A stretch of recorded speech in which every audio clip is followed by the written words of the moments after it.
Dear student, Assalamu alaikum. Welcome to your English online class 5. Students, I hope all of you will be fine by the grace of Allah. Student, in the previous lecture we started the unit 9, the village headman, and did some exercise. Now next part of this unit and the essay Qaid-e-Azam. Okay, come to page number 82. Exercise C. Write 6 sentences using since as in the above example. Look at this example. Above में mention है since. We use since to mean as since he is honest, I should trust him. Students, आपने since को use करके 6 sentences बनाने हैं. Look at this. I have not seen him since yesterday. We have been waiting for you since 10 o'clock. I have been here since Monday. इसी तरह ये 6 sentences बने हैं. आपने 6 sentences बनाने हैं. ओके, नेक्स्ट एक्सरसाइज डी है. Right 6 sentences of your own using must have as in the above example. Students, ये आपको sentences दिए गए हैं. He look right, he must have worked hard. Students, आपने जिस तरह अबव में हमने सिंस यूज़ करके सेंटेंसेस बनाए हैं, इसी तरह आपने मस्ट हैव यूज़ करके सेंटेंस बनाने हैं. First one is he looks tried, he must have work hard. तो इस सेंटेंस में हमने मस्ट हैव यूज़ किया है. इसी तरह आपने जिस तरह अबव में 6 सेंटेंसेस सिंस यूज़ करके बनाए हैं, इसी तरह आपने यहाँ भी मस्ट हैव यूज़ करके 6 सेंटेंसेस बनाने हैं. ओके, अम्मी चुप करो.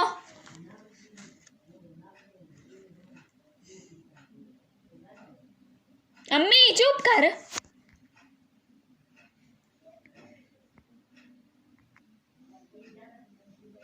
स्टूडेंट्स, ये आपको अबव में सेंटेंसेस मेंशन किए गए हैं. आपने इन सेंटेंसेस को नेशनल लैंग्वेज में कन्वर्ट करना, I mean translate in Urdu. After hearing the merchant story, ताजर की कहानी सुनने के बाद, मर्चेंट मीन ताजर. द हेडमैन आस्क्ड, सरदार ने पूछा. नेक्स्ट सेंटेंस है आफ्टर ड्रिंकिंग मिल्क, दूध पीने के बाद, he went to the bed, वो सोने के लिए लेट गया या वो बेड के पर चला गया. After putting on the shoes, जूते पहनने के बाद, ही स्टार्टेड टू रन, उसने दौड़ना शुरू कर दिया. स्टूडेंट, इसी तरह ये आपको 8 सेंटेंसेस दिए गए हैं. आपने इन 8 सेंटेंसेस को एक्सप्लेन या ट्रांसलेट करना है in national language, into your national language. After dropping the gun, बंदूक गिरने के बाद, he climbed up the tree, वो दरख्त पर चढ़ गया.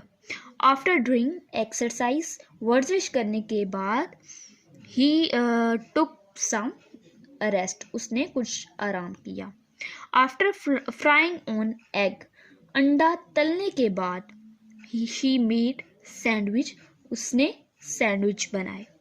After jumping off the bridge, पुल पर से छलांग लगाने के बाद, आफ्टर मीन बाद, ही स्टार्टेड टू स्विम, उसने तैरना शुरू कर दिया. आफ्टर शूटिंग चीखने चलाने के बाद, he threw a stone at the dog, उसने कुत्ते पर पत्थर फेंका. ठीक है स्टूडेंट, नेक्स्ट एक्सरसाइज है आपकी ज़ीरो कंडीशनल. ज़ीरो कंडीशनल अब कौन से सेंटेंस हैं? फर्स्ट ऑफ ऑल आपको ये पता होना चाहिए कि ज़ीरो कंडीशनल सेंटेंस हैं कौन. Zero conditional sentence, the zero conditional sentence uses if or when and must be followed by the simple present or imperative. Students, zero conditional sentence वो हैं जो यूज़ हो इफ़ और व्हेन से, I mean के start हो if और when से, एंड सिंपल प्रेजेंट और इम्पेरेटिव. सिंपल प्रेजेंट सेंटेंस हो और imperative mean we ask question consecutively.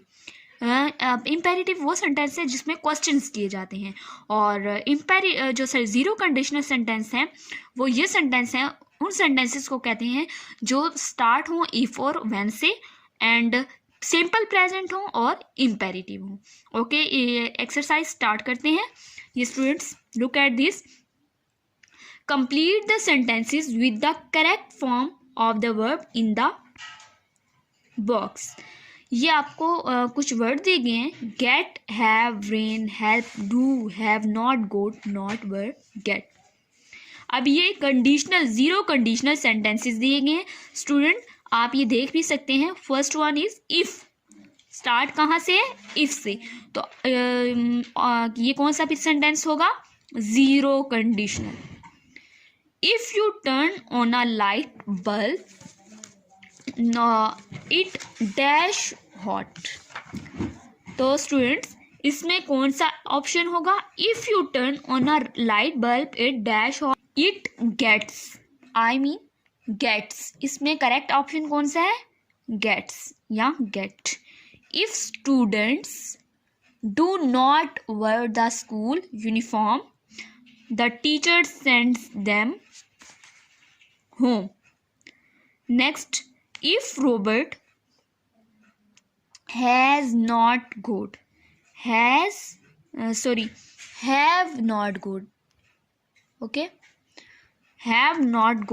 his pen, I let him mine. If my wife cooks the meal,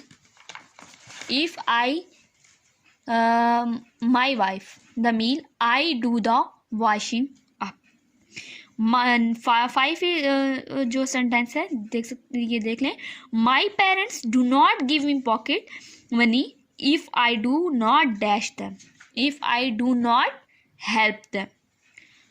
number 6, plants do not grow if it does not rain, जब तक बारिश ना हो plant grow नहीं करते, या जब तक उनको पानी ना दिया जाए। Number 7 is we usually have lunch outside if the weather is fine. Number 8 is I get very hungry if I play football after school. Okay, next composition essay Quaid-e-Azam our leader. Okay, let's start. Quaid-e-Azam Muhammad Ali Jinnah was on 25th December 1876 at Karachi. Quaid-e-Azam Mohammad Ali Jinnah 25 दिसंबर को 1876 को कराची में पैदा हुए।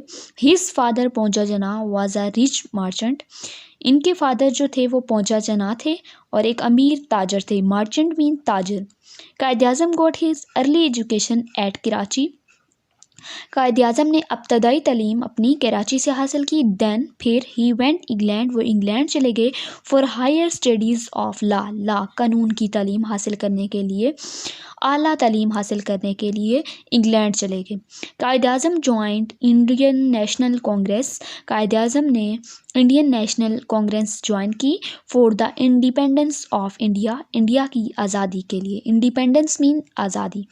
But he felt, फिर लेकिन इनको महसूस हुआ that he was working for Hindu raj, वो हिंदू राज के लिए काम कर रहे हैं। So he left the Congress, और उन्होंने वो कांग्रेस छोड़ दी। And joined the Muslim League, और मुस्लिम लीग ज्वाइन कर ली।